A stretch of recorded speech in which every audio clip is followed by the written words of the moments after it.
Okay, welcome to Robotics-2. In this class, we are going to talk about design of robotic systems. We will focus on dynamics, modeling, and control of the robots. This course will be offered via ASU Sync. Zoom link is shown in the syllabus. So let me quickly go through the syllabus. So my name is Sangram Redkar. My email, phone information is given here. My office is in Technology Center. This course is an extension of the previous class, Robotics-1. In Robotics-1, we talked about articulated robots, robotic hands, how to find out Danavet-Hartenberg sign conventions, end effector positions, Jacobians, velocities, dynamic modeling, and so on. In this class, we are going to focus on aerial robots. In other words, UAVs, unmanned aerial vehicles. So if you go to the syllabus, the class is going to meet twice a week, Tuesdays and Thursdays from 6 to 7:15. The enrollment requirement is familiarity with the material in EGR 455.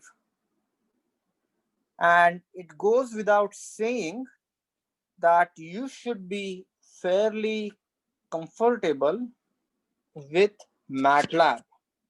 So even though it doesn't say explicitly here, we are going to use MATLAB significantly. So you should be comfortable with MATLAB. Now, here is the textbook, and I strongly recommend to get a copy of the textbook because we are going to follow the textbook section by section. So this will be very, very helpful as we work on problems, as we discuss the material, and so on. Now, this is a small book. It is an introductory book on unmanned aircrafts, but it talks about all the aspects like the applications, coordinate frames, kinematics, dynamics, then design model, how to design the autopilot, controller design, and all that stuff that is really needed to design and model an unmanned aerial vehicle. We will not be focusing on large aircrafts. We will be focusing on miniature aircrafts. So basically, we will talk about MAVs. So the course emphasis and objectives are given in the syllabus. We will look at different robotic systems, understanding the software for robot simulation.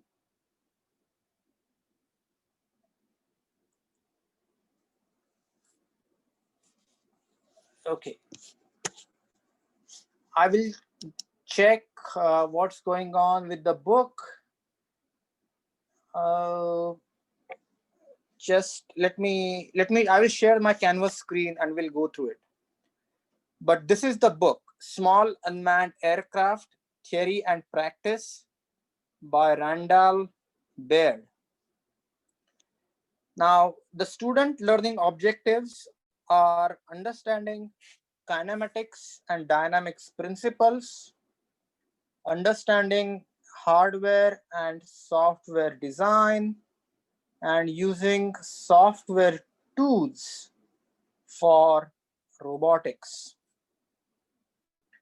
The course policies, and I want to emphasize that please attend all the classes, complete all the assignments, and participate and work on the material that is discussed and assignments in the class. If you have any questions, do not hesitate to ask. The grading is 90 and above A, 80 and above B, 70 and above C, 60 and above D, and 0 to 59 E. Now, all the assignments will be submitted. You have to submit the assignments through Canvas.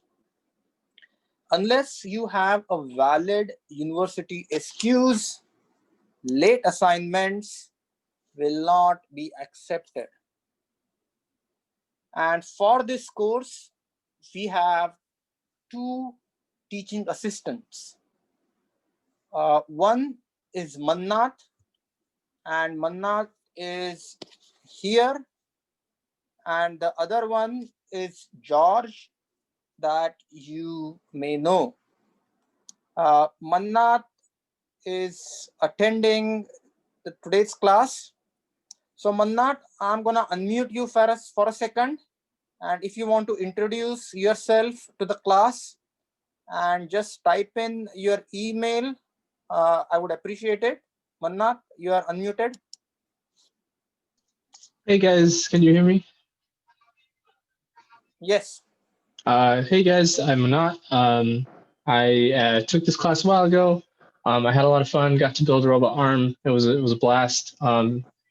I know that this is going to be a lot more focused on aerial vehicles this time, but I think it's going to be a lot of fun, and you guys are going to get to do some pretty cool stuff. So I'll go ahead and write my email in the chat. But yeah, if you guys have any questions or anything, just let me know. Thank you, Mannat.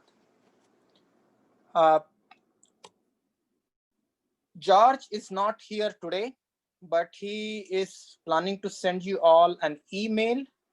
That way you can reach out to George as well. Please make yourself familiar with add and drop withdrawal deadlines, because that are important. Grade appeals, there is a process for grade appeal, and you should make yourself familiar with the grade appeal procedure. Please do the student evaluations. They are important, and this syllabus is for guideline purposes. Depending upon how fast or how slow we go, the syllabus, we can add some topics, or some topics may not be discussed. But I anticipate at this point that we should be able to finish almost entire textbook. Now, I just want to go through the class schedule. And I would like to give you the entire course schedule in the very first class, because I know all of you are taking 4, 5, 6 classes. Some of you are working. Some of you are taking care of family. So it's better if you have the whole schedule, so you can manage your time better. So we are going to follow the textbook fairly rigorously. So we will start with chapter 1. You see the date, you see the textbook topics, and in the notes, it briefly talks about the material and the section that we are going to study. For an example, in today's class, we will review the syllabus, look at the course structure, look at expectation, answer some Q&As, and start with the material from the book, and then probably end with a MATLAB activity. I would anticipate to do a MATLAB activity in every class. So it's good idea to have MATLAB installed on your computers and work through the programs as I type in. Like what we did in last class, I would type in the MATLAB code and we will go line by line. We'll discuss the code and I will also show you or give you the code that you can run on your computers. So please note, project 1 is assigned today, and that project 1 is due on 1/19th. Let me give you good news. There are no homeworks or exams in this course. We will have projects. So as you can see, there are in total 9 projects. And these projects are designed and intended to make yourself familiar with all the concepts that we discuss in this course. At the end of the course, the objective is you will have your own MATLAB simulator, a flight simulator, three-dimensional flight simulator that you can use to simulate, control, and design a UAV. So these assignments are expected to be rigorous. You don't have any homework, you don't have any quiz, you don't have any final exam. Your grade solely depends upon the project. So I would expect you to put your heart and soul in doing the projects very well.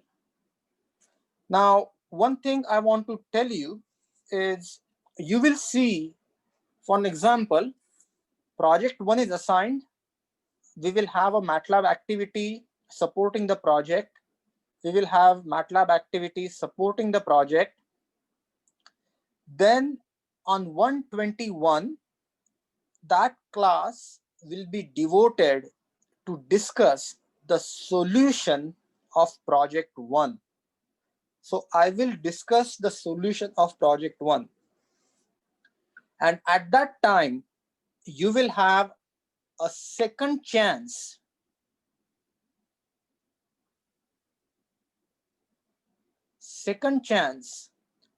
to make corrections to the project that you have done. So in other words, if you do the project and turn it in by next week, but maybe you are not so clear about the material, or maybe you think that, hey, I missed something, you will get another chance to rework the problem and turn it in. And these projects are expected to grow in complexity. So you should step by step build your comfort level and confidence in MATLAB. So please get the book, start reading through it. The material is already posted on Canvas. The projects are already assigned on Canvas. So make yourself familiar with the projects that are posted. So we will study chapter 1, we will study chapter 2, then we will discuss project 1, project 2, we will gradually move on to project 3. Chapter 4 is on forces and movements. Chapter 5 is on linear design models. Chapter 6 is on autopilot design. Chapter 7 is on sensors for miniature air vehicles. Chapter 8 is on state estimation. Chapter 9 is on different design models. Chapter 10 is on orbit following. So, and chapter 10 will most likely we will conclude our course at chapter 10. If there is some time, then I will discuss the next chapters on last chapters on path planning. But classroom behavior, I would encourage you to look at the policies on classroom behavior, academic integrity, and copyright laws. So you are expected to work on your own on these projects. So don't use someone else's project as your own project. So don't plagiarize. Spend time with the material, learn, and if you have any questions, you should let me know, and we are here to help you out. Please make yourself familiar with the threatening behavior policy, harassment, and sexual discrimination. And if you have any, if you need any assistance, we are here to help you. So if you need to coordinate any of the course learning activity through DRC, we will do that. We will use Canvas. I would anticipate it to work out fairly good, but if there is any internet disruptions, do not leave the class. I would try to log in, and I would explicitly state the class is dismissed before the actual dismissal. So unless you get an email from me, hey, something happened and class is dismissed, or class is cancelled, or something like that, the class will go on as scheduled. At this point, I would like to ask if there are any questions. Please raise your hand and I will unmute you so you can ask me any question on the syllabus.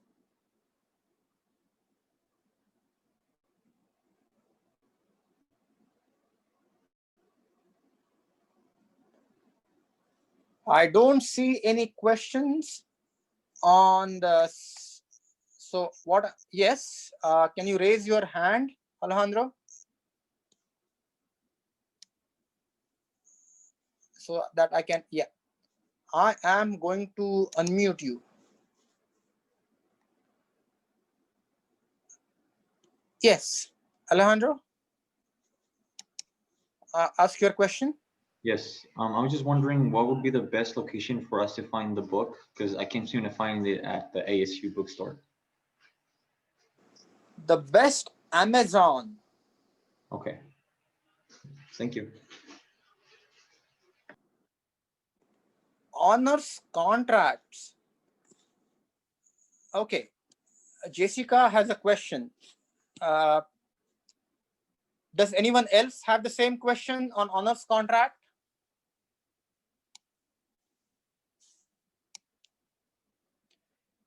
Okay. If you are interested in doing honors contract, I can certainly offer an honors contract, but I want to caution you that this course itself, there is significant amount of programming involved.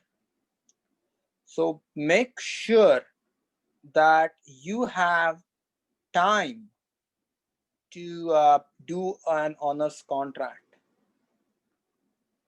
The most natural honors contract would be either extension of the work that we are doing in this course, or actually building a UAV and implementing the autopilot algorithms that we are studying. But please understand that there may be restrictions depending upon the locality you are to build, fly, or run UAVs in autonomous modes. So I would be more than happy to discuss potential honors contracts with you either after the class or maybe after the next class. But before you decide that you want to do an honors contract, I would encourage you to look at the material and the scope of the syllabus, because it's quite vast. Any other questions?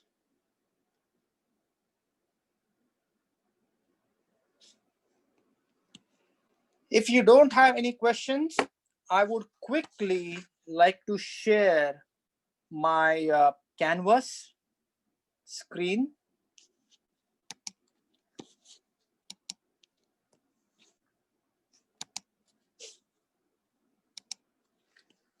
Can you see my Canvas screen? Unfortunately, I don't see any books here, so I'm not very sure that why you are not seeing the books. If you go through Canvas, the syllabus is posted on Canvas. You have all the projects that are listed over here. You are welcome to click on project 1, project 2, project 3. The only project that is not assigned yet is project 9. Other than that, all the projects are assigned. Now, if you look at the modules, I want you to see all the PowerPoint slides.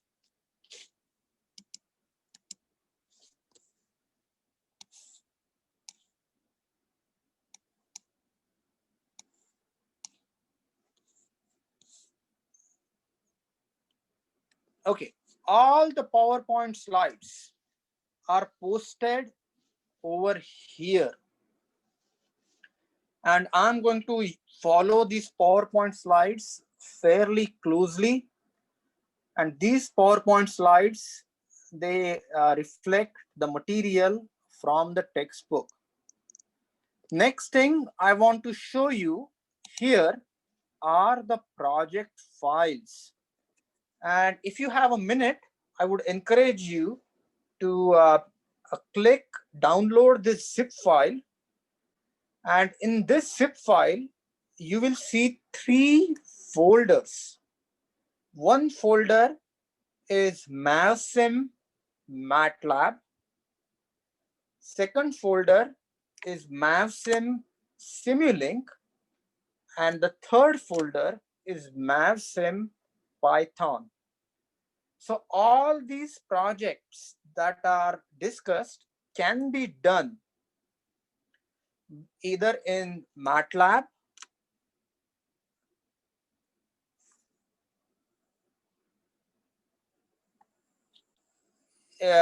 it's MATLAB, or in Simulink, or you can use Python.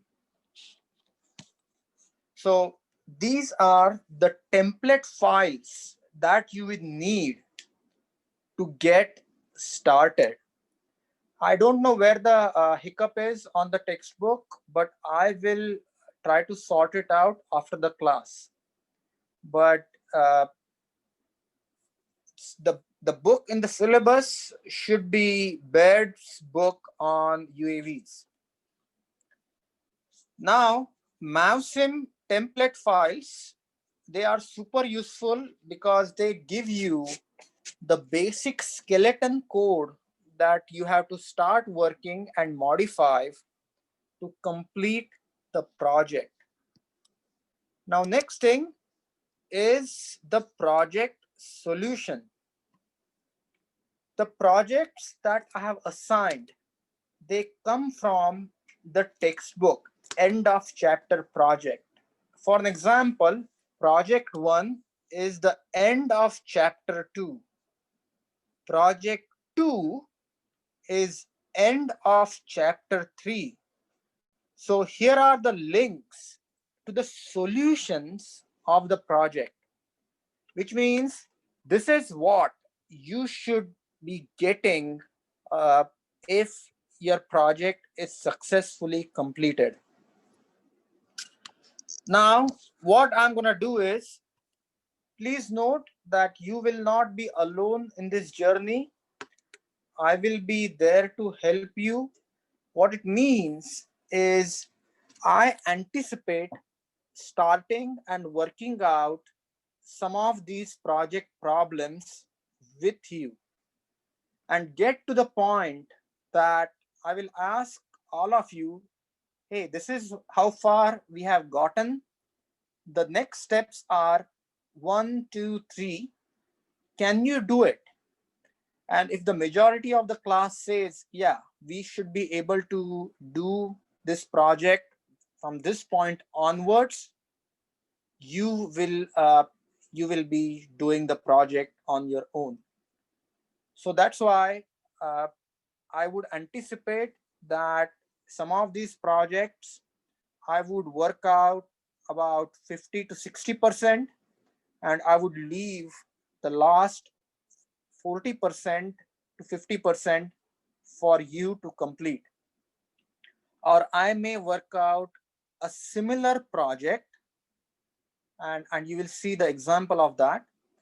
And then I would ask you to do the project using the templates MATLAB code. So lecture 1 RAR is the MATLAB code that we will work on today.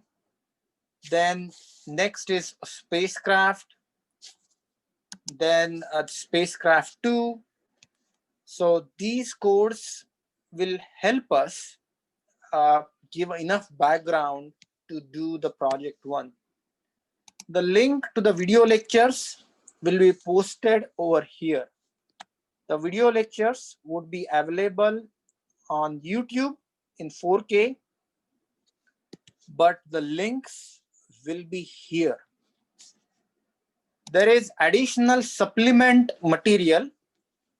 There is something on UAV supplement, object drop, if you are going to use your UAV for some sort of drop operation. If you want to create paths using Dubin's path, there is feed forward orbit following. There is a link to a complete simulator in Python. There is a procedure on how to build autopilot, and there is a complete simulator. So this additional material will be useful, and we will use it as needed basis. Next thing I just want to show you that if you go to assignments, all the assignments should be uploaded here, and your assignments should be complete. So if you write a MATLAB code, add comments so that Mannath and George can understand what you have done. Then upload all the files and upload the results of the simulation. Now, you can see there are 9 projects, no quizzes, no exam. And so at this point, let me ask you if you have any questions.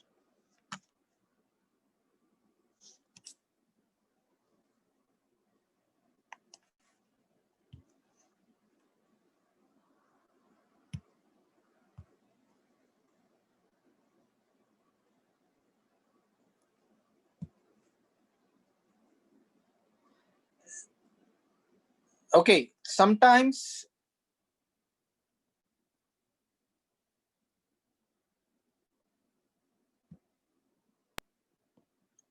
that error may appear, but what you do is, yeah, click on the chapter link at the top.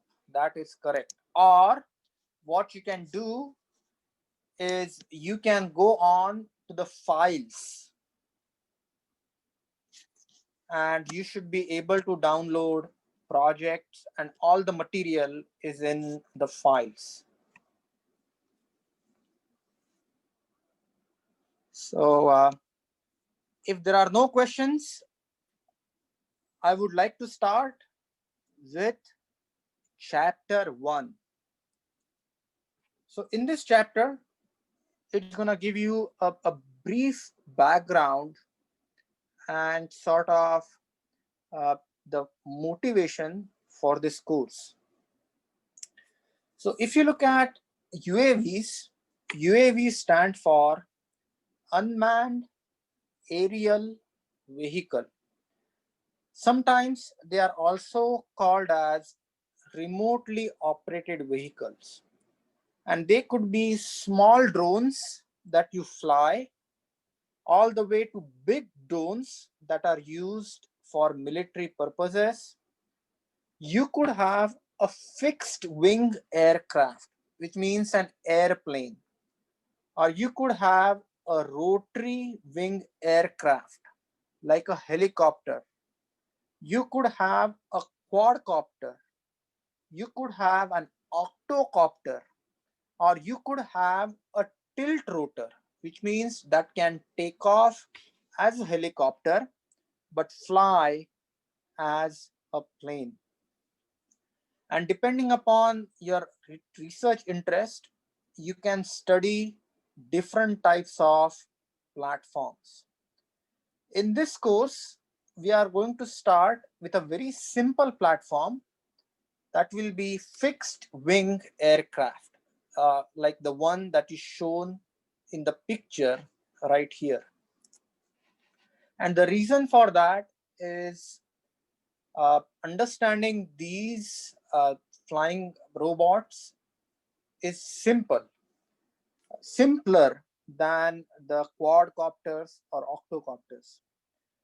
So there are a lot of applications of small UAVs. So you can use for environment monitoring, communication, law enforcement, agriculture. There are military applications and there are security applications. Now, usually when you talk about autonomous aircrafts, those aircrafts are capable of flying on their own. So usually they have something called as an autopilot. And now I want you to look at this autopilot. So if you look at this Kestrel Autopilot, there is a microcontroller. So this is the microcontroller. If you look at, these are the gyroscopes. This is the pressure sensor, and there are accelerometers here, and then these are the outputs for the servo, and these servos control the control surfaces. So basically, when you want aircraft to fly, there are control surfaces. There is something called as aileron, there is rudder, there is speed of the prop. So these different control parameters affect how fast, how slow the aircraft is going to go from point A to point B, and how it's going to roll, how it's going to pitch, and so on and so forth.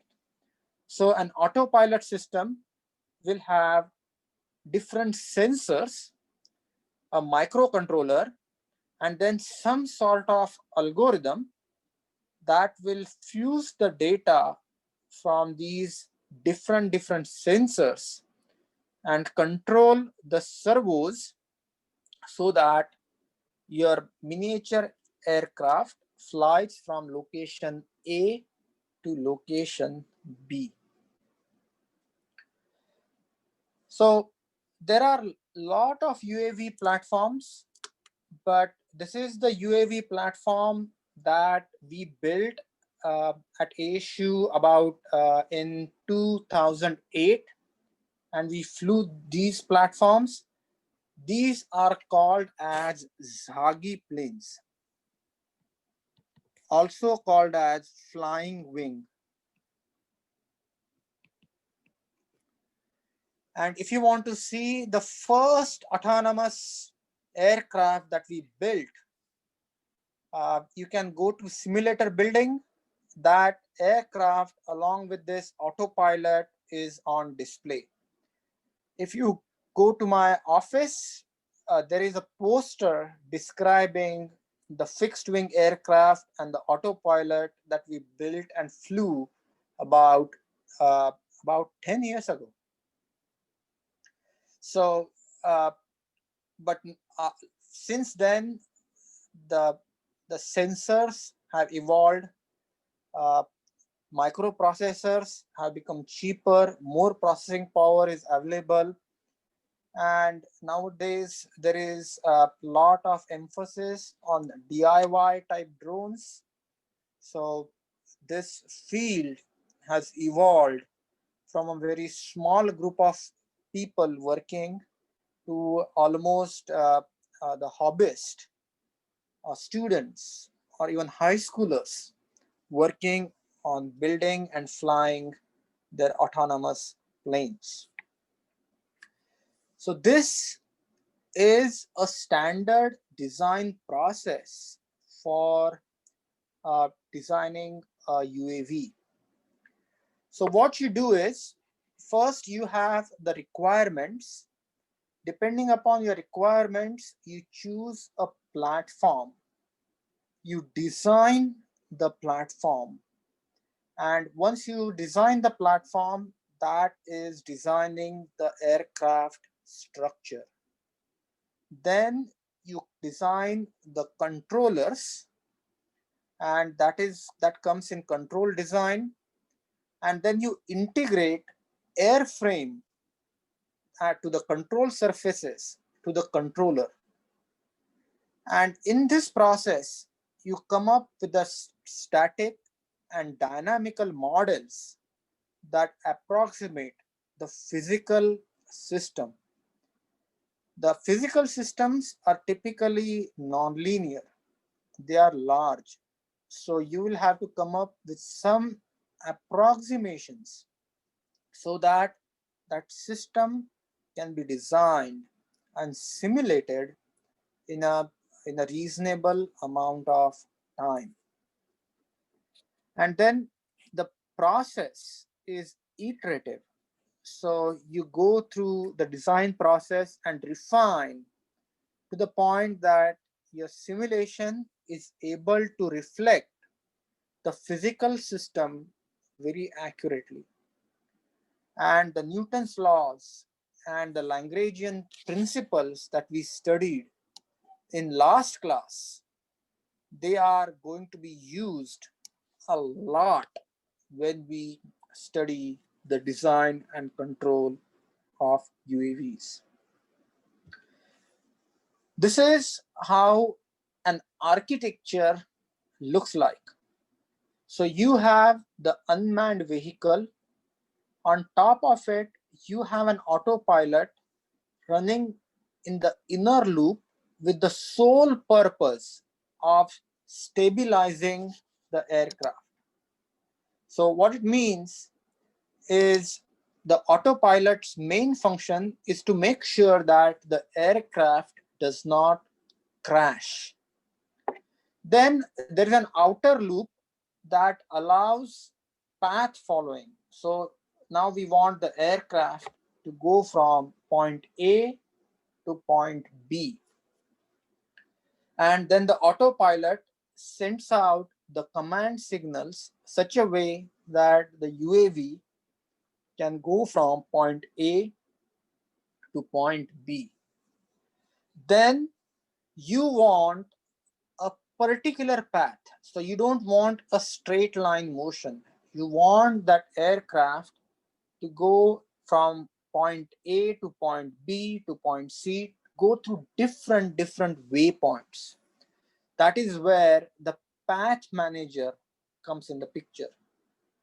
And then on top of it, you have a path planner.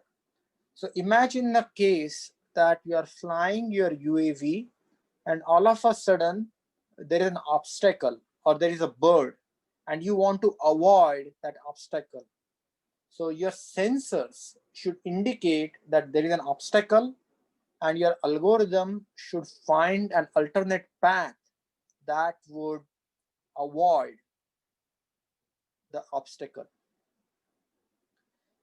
So that is how the overall structure is. Sometimes the avoidance, obstacle avoidance is implemented using camera. So you have the vision-based guidance. So you have a camera and you run machine learning algorithms that actually interpret the picture that the camera is seeing, recognizing the shape of the obstacle, the velocity of the obstacle, the location of the obstacle, and then avoiding it. We won't spend a lot of time on vision-based guidance, but it's an important topic, and that is discussed in a course on robot perception. So that course is offered by SIDSI in computer science department. You are welcome to take that, and they will discuss the vision-based obstacle avoidance, tracking, path planning, and so on. And this is the overall structure of the UAV architecture. So now what I want to do is I want to give you a brief outline of chapter 2. So we are going to start the next chapter, but I just want to give you a brief outline, and then I'm going to work on the MATLAB project. So when we are going to study the unmanned aerial vehicles, first and foremost, we need to understand the basic dynamics of the air vehicle. So why do the airplanes fly? What are the different aerodynamic forces and movements? How do we control them? So to do that, we will have to study different forces and different movements in different coordinate frames. So what idea is, so if you think about it, we are going to use different reference frames. And I just want to give you a similarity. When we studied the Robotics-1, we had coordinate frames attached at different joints. We found the relationships between the inertial or fixed coordinate frame, and then we found out its relationship, the second coordinate frame, next coordinate frame, so on and so forth. And the reason for that is because the end effector forces were in the final end effector coordinate frame. And we had to convert those forces all the way to the base coordinate frame, because that coordinate frame our motors were located. So please understand, in the case of aircrafts, you have wind loads, you have different sensors. So these different forces, different velocities, they act in different coordinate frames.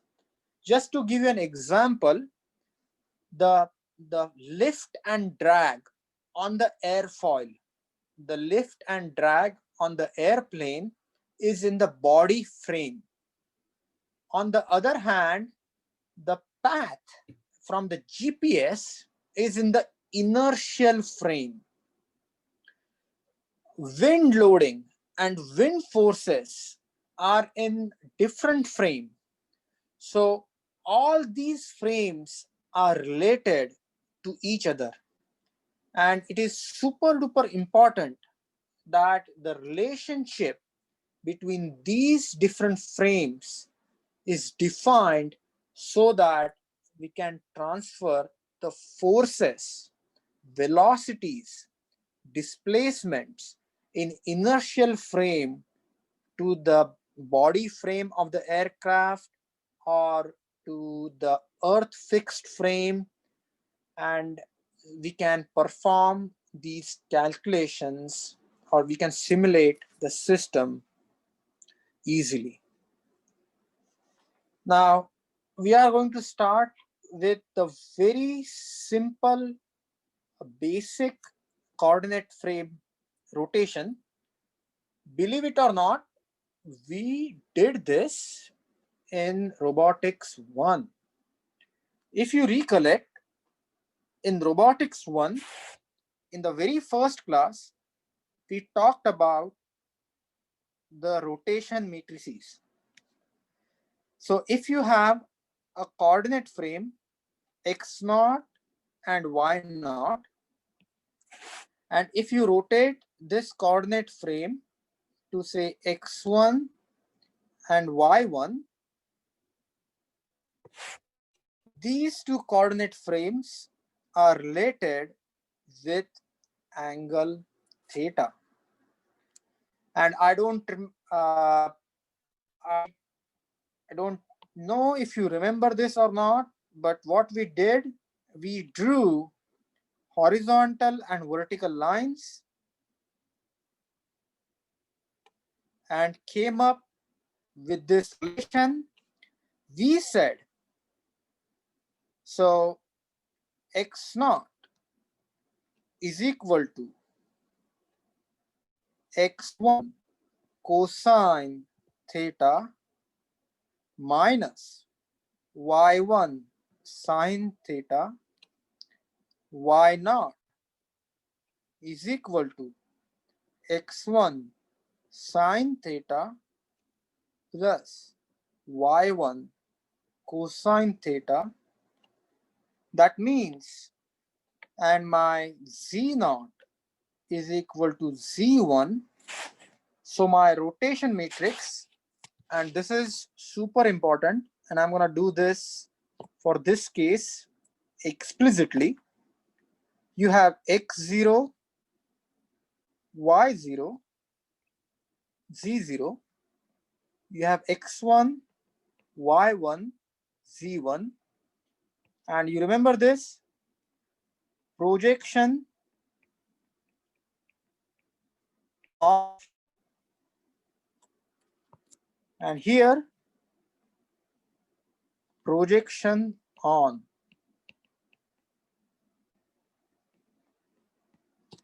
And what we get is cosine theta minus sine theta, cosine theta, 0, 0, 0, 0, 1. This equation can also be written as, and I need to be very clear, something like x naught, y naught, z naught is equal to cosine theta minus sine theta 0, sine theta cosine theta 0, 0, 0, 1. And here I have x1, y1, z1. Everyone remembers this? Now, what does that mean? It means if I have a vector, that vector could be displacement, it could be velocity, it could be force.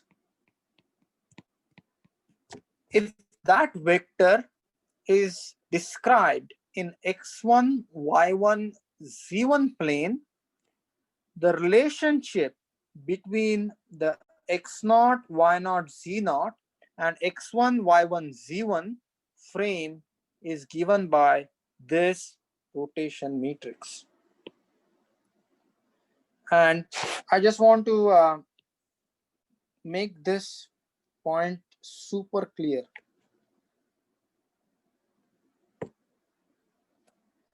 So this is my x0, y0, and this is my x1 and y1. Now I can specify my unit vectors I0, J0, I1, J1. What do I mean by unit vectors? Unit vectors, they indicate the direction, they don't indicate the magnitude. So the relationship between these unit vectors I0, J0, K0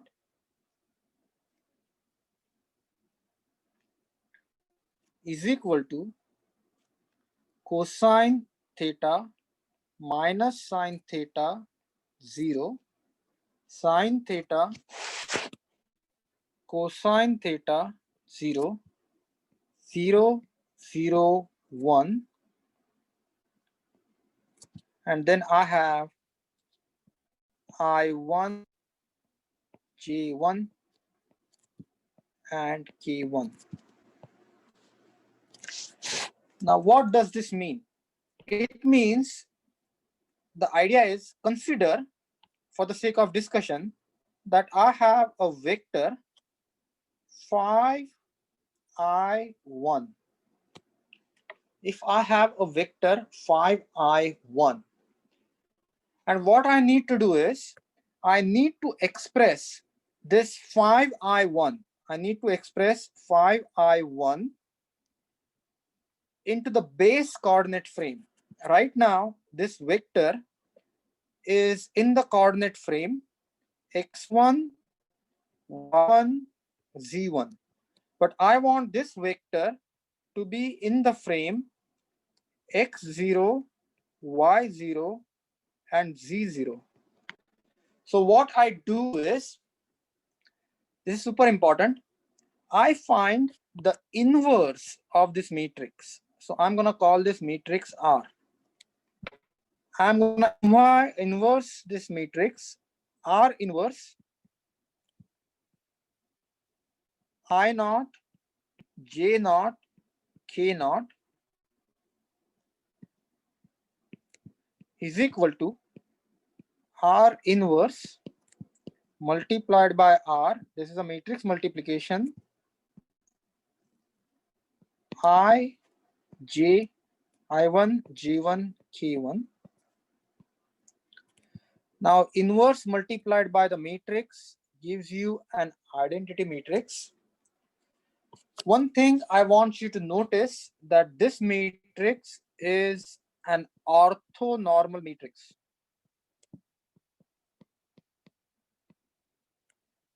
That means if you find the determinant is 1, and all the rows and columns are perpendicular to each other. It's very easy to verify. Sine and cosine are 90 degrees out of phase. So for an example, if you were to look at this column, you have cosine term here, sine term here, sine term here, cosine term here, indicating that these columns are perpendicular to each other. If you take the determinant of this matrix, the determinant is 1. And you can also see that this row is perpendicular to this row. So this matrix is orthonormal. And for orthonormal matrix, the inverse is nothing but transpose for orthonormal matrix.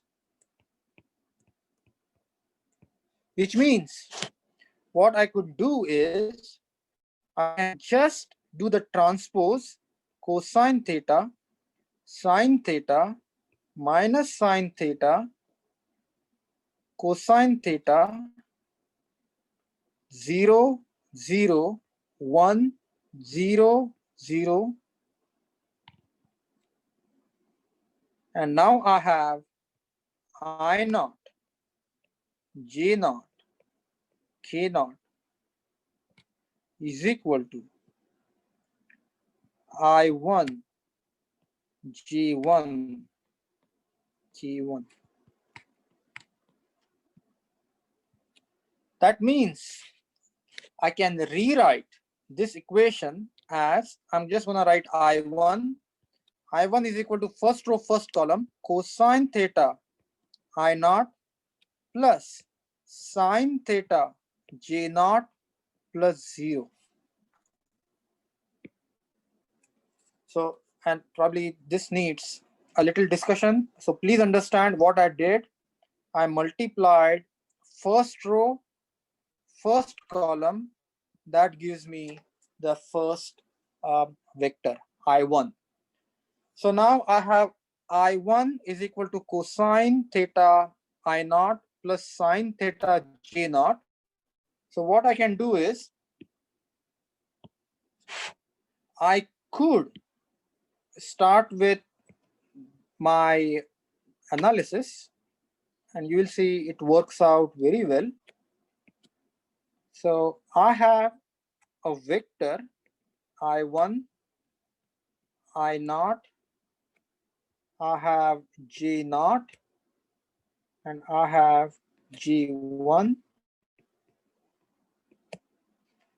This is 5I1, 5I1. And I can see if I replace 5I, I'm going to call this vector OA.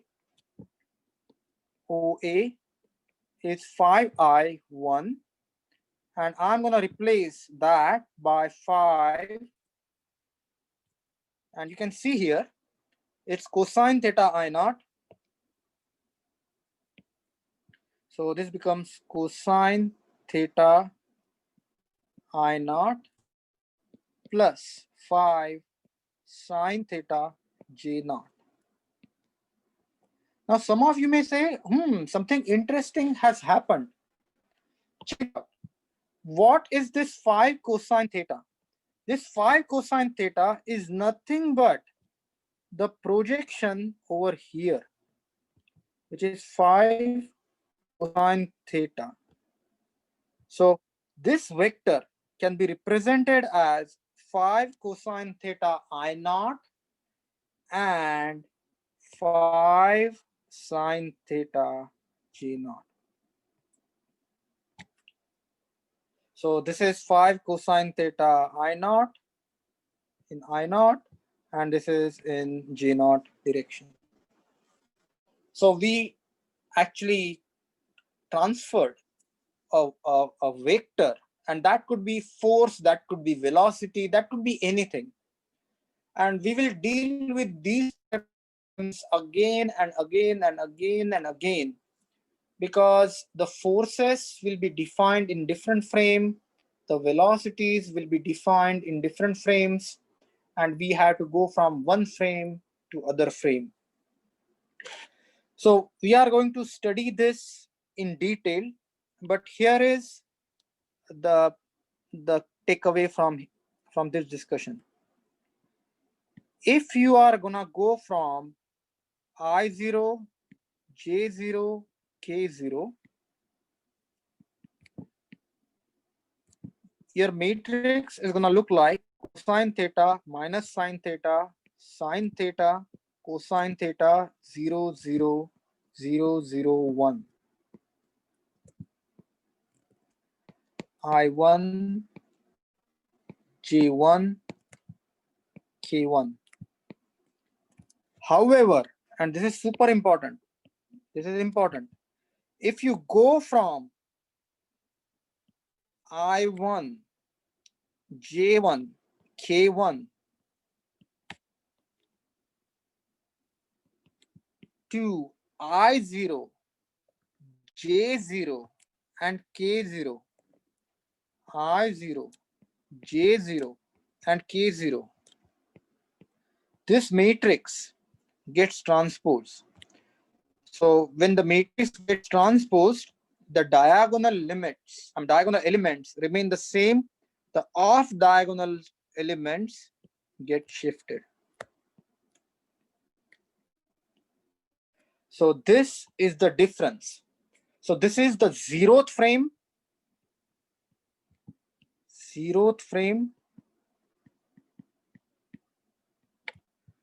coordinate frame, first coordinate frame.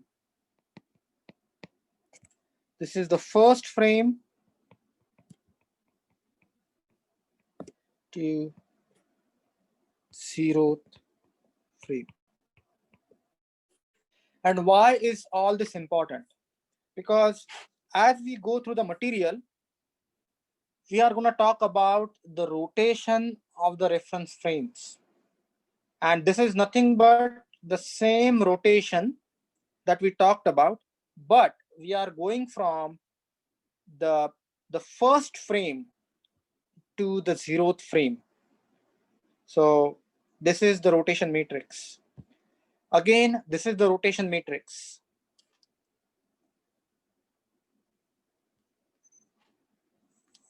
Then we will talk about active and passive rotations. Then we will talk about the inertial frame and the vehicle frame. We will talk about different angles that define the orientation of the aircraft. And these are the same angles that we studied in Robotics-1, roll, pitch, and yaw. Then we will look at vehicle 1 frame, vehicle 2 frame. Then there is something called as the body frame. Then we have to find out the relationship between the body frame to inertial frame. There is something called as the stability frame, wind frame. Then the relationship between airspeed, wind speed, ground speed, and different aerodynamic angles that are needed to understand the stability. At the end, we will talk about the wind triangle. And at the end, there is a project.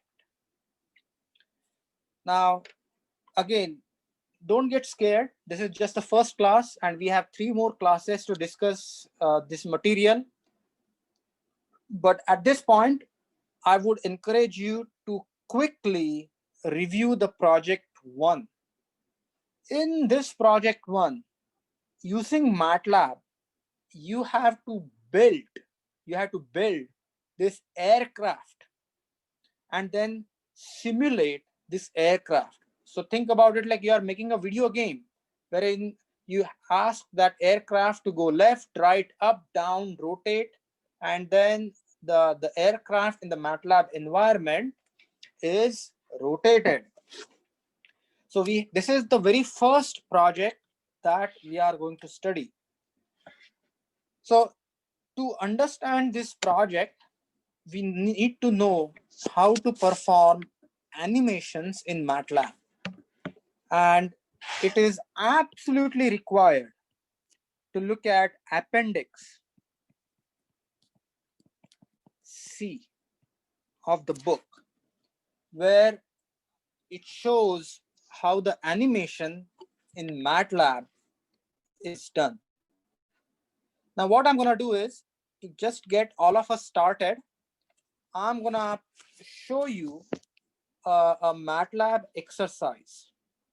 What we are going to do is, we are going to simulate a pendulum on a cart. So here is the problem. So first and foremost, we are going to make a cart in the MATLAB. Then we are going to add a pendulum. And then what we are going to do is, we are going to animate this cart going left and right. So this is like an inverted pendulum on the cart, but we are not going to solve the dynamical equations of motion. We are just going to perform the animation. And this example is discussed in detail in appendix. But what I'm going to do is, I'm going to show you and go line by line to the MATLAB code. So at this point, I would recommend that if you have MATLAB, go to MATLAB.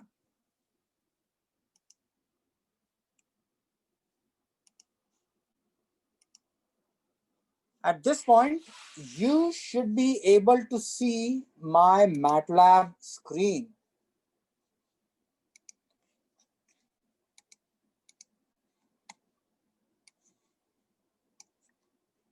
And if you have MATLAB, please open MATLAB.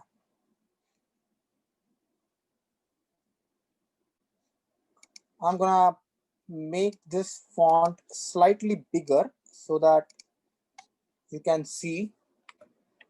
And these files, there is a file called draw base, draw rod, run me first, and draw pendulum. These files are in the project, the files, MATLAB files, lecture 1. So download the zip file and expand that zip file, and then you should be able to have all these files in one location.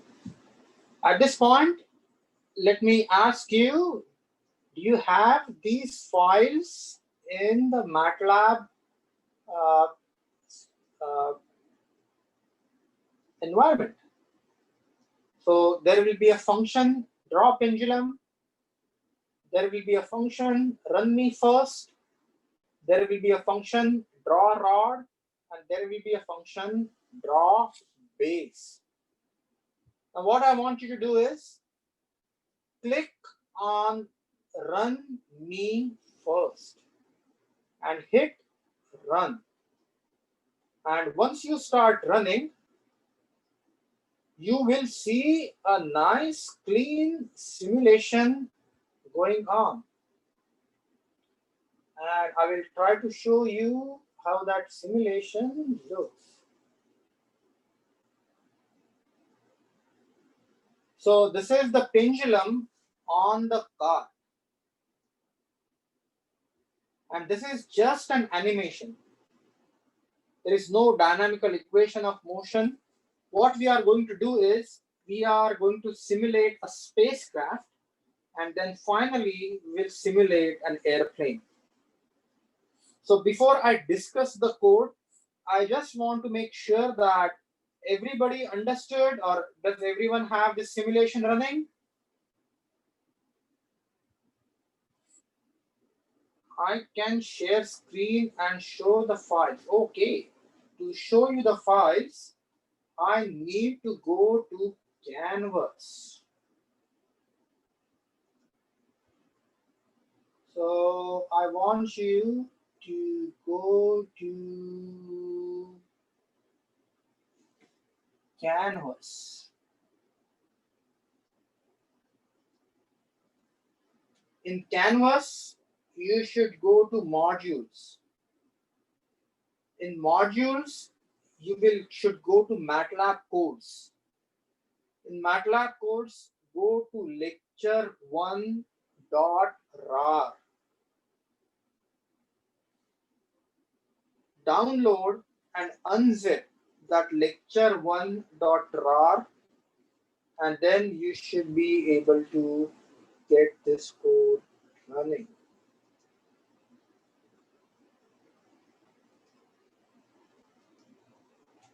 Now I'm gonna discuss this code line by line.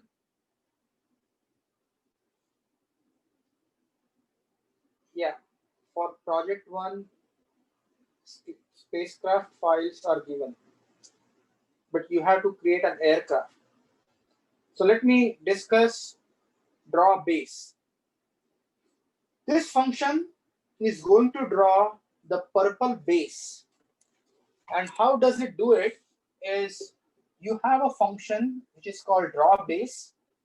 It takes an input y, which is where the CG of the base is, width of the base, height of the base, gap between the base and the line.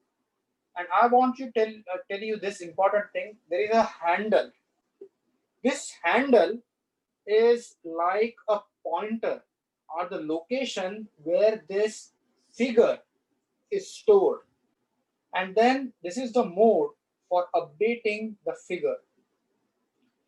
What I'm doing here is I'm creating the x coordinate of that block. So leftmost coordinate is y minus width by 2. Then I have y plus width by 2. Then I have y plus width by 2 and y minus width by 2. So if you look at the block, there are 4 points. And x and y location are the location, x location and y location of those points. Then in line number 4, I'm checking if the pointer is empty, which means I don't specify a handle. Then it will use the MATLAB command fill to create that block. If I don't supply the handle, then it will set the handle with the corresponding x and y data. So this code is going to draw the block. This code is draw rod is going to draw the green line.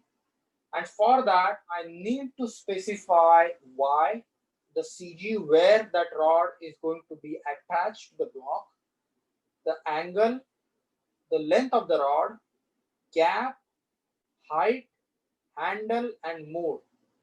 And think about it. This rod actually has 2 points. Point 0 where the rod is starting and point 2 where the rod is ending. So I need to supply x0, y0 and x1, y1 to construct that line. So this is what it is.